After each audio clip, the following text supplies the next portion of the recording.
Friends, कैसे हो आप सब। आई होप सब बहुत मस्त होंगे, सबकी पढ़ाई भी काफ़ी मस्त चल रही होगी। मैं हूं आपकी अपनी Khushboo ma'am, biology master teacher at Vedantu.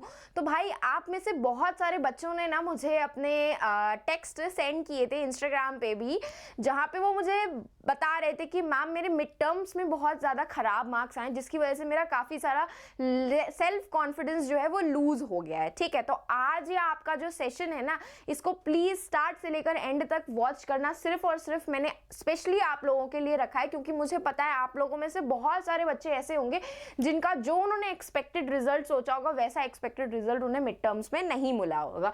तो भाई कोई बात नहीं है, ठीक है, डरने की कोई बात नहीं है। मैम जो चीज़ आपको बताएंगी आज बस वो सुन लेना, उसके बाद फिर मुझे कमेंट सेक्शन में कमेंट करके ज़रूर बताना कि सच में ये जो चीज़ें आज मैम आपको बताने वाली हैं यूज़फुल लगी कि नहीं लगी। और अगर नहीं लगी तो फिर आप मुझे इंस्टाग्राम पे कमेंट करके बताना, टेक्स्ट करना कि मैम मुझे ये प्रॉब्लम्स आ रही हैं, तो will help you out. Simple, ठीक। चलो तो स्टार्ट करते हैं अपने सेशन को। लेकिन उससे पहले जरा मैं आपको एक प्यारी सी न्यूज़ दे दूं कि आपके अपने फेवरेट मास्टर टीचर्स जानू सर, हर्ष सर, विनय सर आप सबसे मिलने आ रहे हैं वेदांतु भारत यात्रा में। तो भाई व्हेन एंड वेयर, कहाँ और कैसे आ रहे हैं, तो वो भी बता देती हूँ कहाँ और कैसे आ रहे हैं।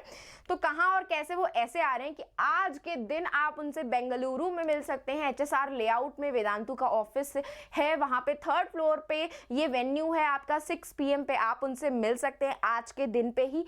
कल आप उनसे मिल पाएंगे 29 अक्टूबर को पुणे में भाई, जिसका वेन्यू भी और लोकेशन भी आप तक जल्दी ही पहुंच जाएगा। एंड 4 और 5 नवंबर को आप न्यू दिल्ली में उनसे मिल सकते हैं। साथ साथ में आपको एक चीज़ और मैं बताना चाहूँगी कि उनसे मिलने के लिए आपको कुछ करना नहीं है, बस गूगल फॉर्म्स का लिंक जो है आपके सेशन के डिस्क्रिप्शन बॉक्स में अवेलेबल है, उसको क्लिक करो और उसको फिल आउट कर लो अच्छे से, ताकि आप उनसे मिलने के लिए एक प्यारा सा इन्विटेशन आपके पास पहुंच जाए और बस वो इन्विटेशन लेकर के आपको ऑफिस आ जाना है और आप उनसे मिल सकते हो। ठीक है, चलो स्टार्ट करते हैं with the very first point. जो मुझे आपको बताना था वो ये है कि first access your mistakes and learn from them. जो भी गलतियां आपने अपने मिड टर्म्स में करी हैं, सबसे पहले तो उनको चेक करो, खुद को रिव्यू करो, खुद को असेसमेंट करो कि आपने कहाँ कहाँ पे किस सब्जेक्ट में कैसी मिस्टेक्स करी हैं। ठीक है, जब आपको वो गलतियां पता चल जाएंगी ना कि आपने कौन से सब्जेक्ट में क्या गलतियां करी हैं, उसके बाद आपको माइंड में हमेशा रहेगा कि नेक्स्ट टाइम जब मेरे टर्म 2 के एग्जाम्स होंगे तो मैं ये गलती वापस से रिपीट अप नहीं करूँगा। इसीलिए मैं आपको अक्सर बोलती रहती हूँ कि फर्स्ट रिव्यू योर मिस्टेक्स। अपने जो आंसर शीट आपने लिखी होगी उसमें चेक करो कि आपका एक एक मार्क्स कहाँ कट हुआ है। जब पता चलेगा ना एक एक मार्क्स कहाँ कट हुआ है और क्या मिस्टेक करी है, तो वापस से वो मिस्टेक रिपीट नहीं करोगे। ठीक है, सॉरी। नाउ अब क्या करना है, हमें टर्म 2 की प्रिपरेशन स्टार्ट करनी है। किसकी स्टार्ट करनी है? टर्म 2 की, जिसको हम फाइनल एग्जाम्स भी बोलेंगे। तो भाई फाइनल एग्जाम्स के लिए सबसे पहले अपना सिलेबस चेक करो कि क्या आने वाला है आपके सिलेबस में। फिर ये नोट डाउन करके रखो कि कितना सिलेबस कंप्लीट हो चुका है, कितना आपका रिमेनिंग है, और बस वो फोकस करके, फुल ऑन फोकस करके उस रिमेनिंग पूरे सिलेबस के ऊपर ध्यान दो। और जरूर ये करना, लास्ट में आते आते अपना 1 मंथ जो है, लास्ट में आते आते अब आई डोंट नो कि आप लोगों का फाइनल एग्जाम्स कब होने वाला है। Most probably I think so जनवरी में या फेब में हो जाएंगे आपके फाइनल एग्जाम्स। तो तब तक तो भाई आपके पास बहुत टाइम है। लेकिन अगर आपको डेट शीट मिल जाए, कि आपको एक आइडिया हो जाए, रफ आइडिया कि आपके स्कूल में आपके फाइनल एग्जाम्स कब होंगे, ठीक है, तो उससे 15 दिन या 1 महीने पहले तो ज़रूर से ज़रूर अपने लिए रिवीजन का टाइम रखना। हर सब्जेक्ट के लिए रिवीजन करना तो बहुत ज़रूरी है। हम माइट भी आप लोगों ने मिड टर्म्स के एग्ज़ाम में रिवीजन पे फोकस नहीं किया होगा, अपने वो पॉइंट्स पे फोकस नहीं किया होगा जहाँ पे आप वीक थे, जिसकी वजह से आपके मिड टर्म्स के मार्क्स इतने खराब हो गए। और बच्चा लोगों बहुत कॉमन है ये चीज, आप 8th में से 9th में आए हो, 9th में एकदम से इतना सारा सिलेबस आ जाना थोड़ा सा डिफिकल्टी हो जाती है चीज़ों को कोप अप करने के लिए, और इतना सारा सिलेबस के साथ स्ट्रगल करने में। तो इट्स ओके, 6 मंथ्स तो लगते ही हैं हर बच्चे को इतना सारा सिलेबस के साथ सेटल अप होने में। तो कहीं ना कहीं आप बहुत अच्छे से सेटल हुए हो, ठीक है, आपके मार्क्स इतने भी खराब नहीं आए हैं। और अगर आए भी हैं तो बस जो मैं पॉइंट्स बोल रही हूँ कि अपनी मिस्टेक्स को पहले चेक करो, रिव्यू करो कि आपने कहाँ मिस्टेक्स करी हैं, कहाँ गलतियाँ हुई हैं। उन मिस्टेक्स के बाद उनके ऊपर वर्क करना स्टार्ट करो, अपने सिलेबस को चेक करो, कितना सिलेबस आपका रिमेनिंग है उस पर फोकस करो। और लास्ट का 1 मंथ तो प्लीज़ अपने लिए ज़रूर रखना जहाँ पे आप अपना अच्छा सा रिविजन कर सको हर एक सब्जेक्ट का। उसके बाद अपने लिए एक रियलिस्टिक गोल सेट करो। फिर मैं बोलूँगी इनिशिएटिव लो भाई। जितने भी पॉइंट्स आपको बता रही हूँ ना, ये सब प्रैक्टिकली जब तक अप्लाई नहीं करोगे, खुद से इनिशिएट नहीं करोगे प्रैक्टिस करना, चीज़ें ठीक नहीं होने वाली हैं। मिड टर्म्स के मार्क्स कभी भी इंप्रूव नहीं होंगे अगर आप प्रैक्टिकली इन टिप्स को फॉलो आउट नहीं कर रहे हो बच्चा लोगों, ठीक है। तो मैं इसीलिए इतना फोकस करके बोल रही हूँ कि अपनी मिस्टेक्स को पहले चेक करो, आंसर शीट्स को चेक करो अपने कि कहाँ कहाँ पे क्या गलतियाँ करी आपने, किस चीज़ में आपका वीक था, कौन सा कंसेप्ट क्लियर नहीं हुआ जिसकी वजह से आपको वो आंसर नहीं आया। उसके बाद आप आराम से बैठ करके उन मिस्टेक्स पे वर्क करो और उनको इम्प्रूव करो। अनटिल एंड अनलेस आप अपनी मिस्टेक्स को, गलतियों को रिव्यू करके उनको इम्प्रूव नहीं करोगे, कोई फ़ायदा नहीं होगा। अगेन आपके फाइनल एग्जाम्स में वही सेम नंबर आने वाले हैं जो मिड टर्म्स में आएंगे, ठीक है बच्चा लोगों।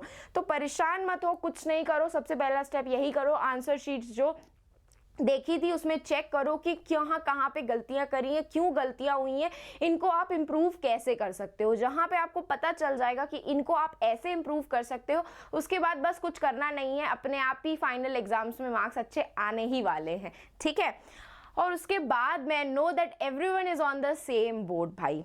खुद को कभी भी किसी से कम मत समझो। आप जैसे ना, हर एक बच्चा इसी एक नाव पे सवार है क्लास 9th के। हर एक बच्चा, आप में से बहुत सारे ऐसे बच्चे होंगे जिनके मिड टर्म्स के मार्क्स अच्छे नहीं आए होंगे। तो ये मत समझो कि आप ही अकेले हो जो एकदम खराब से मार्क्स लेकर के आए हो, कुछ कर नहीं सकते हो। ऐसा कुछ भी नहीं है, ठीक है, ऐसा कुछ भी नहीं है, ठीक है। आप इतने कैपेबल हो, अपने ऊपर सेल्फ कॉन्फिडेंस रखोगे ना तो हर एक चीज़ पॉसिबल होगी। बस एक स्ट्रैटेजी आपको फॉलो करनी है। वो स्ट्रैटेजी मैंने आपको बताई। सबसे पहले अपनी मिस्टेक्स रिव्यू करो, उनको इम्प्रूव करने पे फोकस करो, जितना सिलेबस रिमेनिंग है उस पर फोकस करो। और लास्ट का 1 मंथ एग्जाम से पहले तो कंफर्म से कंफर्म अपने रिविजन के लिए ज़रूर रखना, ताकि कोई भी चीज़ जो आप भूल गए हो, बाई चांस आपने कोई कंसेप्ट क्लियर नहीं हुआ है, कोई डाउट क्लेरिफाई नहीं हुआ है, तो वो आप उतने टाइम पीरियड में क्लेरिफाई कर लो और एग्जाम्स में मस्त फोड़ करके आओ, ठीक है बच्चा लोगों। तो आई होप अब आप लोगों को लगता होगा कि सब बच्चे आप जैसे ही हैं, कोई बच्चा टॉपर नहीं है, कोई बच्चा एवरेज नहीं है। देखो, टॉपर बच्चा भी यही करता है जो आप कहीं ना कहीं मिस आउट कर देते हो। टॉपर बच्चा कोई अलग से बनाया हुआ बच्चा नहीं है, भगवान का फरिश्ता नहीं है, ठीक है। वो आप जैसे ही बच्चे होते हैं, बस वो इन चीज़ों पे फोकस करके अपने आप को इम्प्रूव करने की कोशिश करते। तो अपने आप को इम्प्रूव करने की कोशिश करो, सेल्फ कॉन्फिडेंस को डाउन नहीं करो। सेल्फ कॉन्फिडेंस डाउन करोगे तो आपकी परफॉर्मेंस में वो दिखेगा, ठीक है। आपकी परफॉर्मेंस डाउन होगी और आप चाहते हो आपकी परफॉर्मेंस डाउन हो, आप तो उसको और अच्छा करना चाहते हो, तो फिर डाउन क्यों करनी है, ठीक है। तो परेशान होने की जरूरत नहीं है, बस इन चीजों को फॉलो आउट करो। और अगर सेशन पसंद आया हो तो फटाक से लाइक कर दो, चैनल को सब्सक्राइब करना बिल्कुल भी मत भूलना। और लास्ट में एक प्यारा सा मोटिवेशन दूंगी, कीप बिलीविंग योरसेल्फ। अपने आप पे बिलीव रखो, आप सब कुछ कर सकते हो। रचिता मैम की लैंग्वेज में चक दे फट्टे, ठीक है। बस वो चक दे फट्टे के लिए आपको अपनी मिस्टेक्स पे ध्यान देना है और वापस से बाहुबली के साथ खड़े होकर के अपने सेल्फ कॉन्फिडेंस को गेन करो और प्रिपरेशन स्टार्ट करो अभी से ही। काल करे सो आज कर, आज करे सो अब, पल में परले होएगी बहुरी करेगो कब। मतलब समझे कि ये हुआ, कल पे मत चीज़ों को टालो, जो है आज से ही प्रिपरेशन स्टार्ट करो और मस्त रचिता मैम की लैंग्वेज में चक दे फट्टे इन योर एग्जाम्स। तो भाई लाइक कर देना, चैनल को सब्सक्राइब करना बिल्कुल भी मत भूलना और टेलीग्राम चैनल को भी ज्वाइन कर लेना, ताकि आपको मेरे ऐसे ही amazing day to day sessions की नोटिफिकेशन टाइम टू टाइम मिलते रहे। और अगर आपको मुझे फॉलो आउट करना है तो आप मुझे इंस्टाग्राम पे फॉलो कर सकते हो, खुशबू-भाटिया मेरा इंस्टाग्राम का अकाउंट है। तो अगर सेशन पसंद आया हो तो ज़रा फटाक से लाइक दे दो एक, और थम्स अप दे दो, और चैनल को सब्सक्राइब करना बिल्कुल भी मत भूलना। तो अब हम फिर मिलेंगे चलते चलते ऐसे ही नेक्स्ट अमेजिंग सेशन में। तो bye bye and take care.